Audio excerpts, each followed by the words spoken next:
NDA মনোনীত প্ৰাৰ্থী অৰূপ কুমাৰ দেৰ হৈ হাগ্ৰামা মহিলাৰী ডাঙৰীয়া আৰু মই নিৰ্বাচনী প্ৰচাৰত অংশ ললো।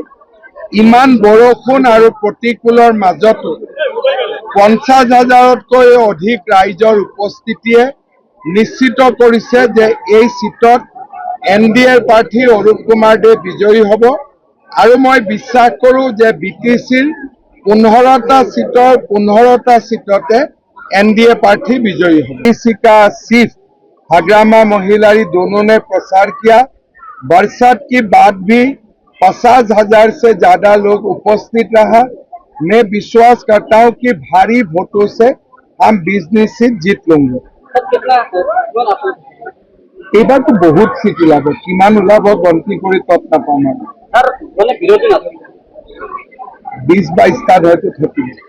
सर বিটিচিত বৰ্তমান বিপিএফ নোহোৱা হ'ল নেকি মানে কাৰণ হাগ্ৰামা ডাঙৰীয়া অকল এনডিএ কৈ থাকে নিজৰ দলৰ নামে এনডিএ মানে বিপিএফ বিজেপি এজিপি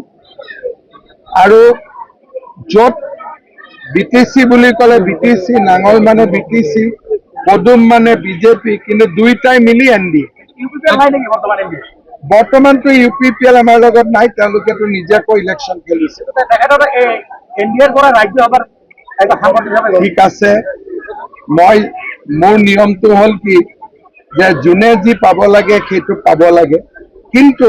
বিটিচিৰ উন্নতিৰ কাৰণে আজিৰ দিনত বিজেপি আৰু বিপিএফ লগ লাগিলেহে কাম হ'ব গতিকে বেলেগ দল লগত থাকিলেওতো বিটিচিৰ কাৰণে কাম কৰিব নোৱাৰি বিটিচিৰ কাৰণে কাম কৰিবৰ কাৰণে বিজেপি লাগিব বিপিএফ লাগিব নৰেন্দ্ৰ মোদী লাগিব হিমন্ত বিশ্ব শৰ্মা লাগিব হাগ্ৰামা মহিলাৰী লাগিব আৰু বিটিচিৰ ৰাইজক লাগিব তামোলপুৰ মই এটা গৈ আছো আমি জিকিম ভাল ভোটত জিকিম স্যাৰ এই গৌৰৱ গগৈ নেতৃত্বত যে বিৰোধী ঐক্য হৈছে এইটো এতিয়াতো কোনোতো দেখাও পোৱা নাই এইটো ঐক্য ক'ত হৈছে এইটো ঐক্য কোনেও দেখাও এইটো এটা এনেকুৱা ঐক্য যাক কোনেও দেখা নাপায় অৰুপে ভাল ভোটত জিকিব বুলি মই বিশ্বাস যিকোনো খবৰৰ বাবে যোগাযোগ কৰক আমাৰ এই নম্বৰত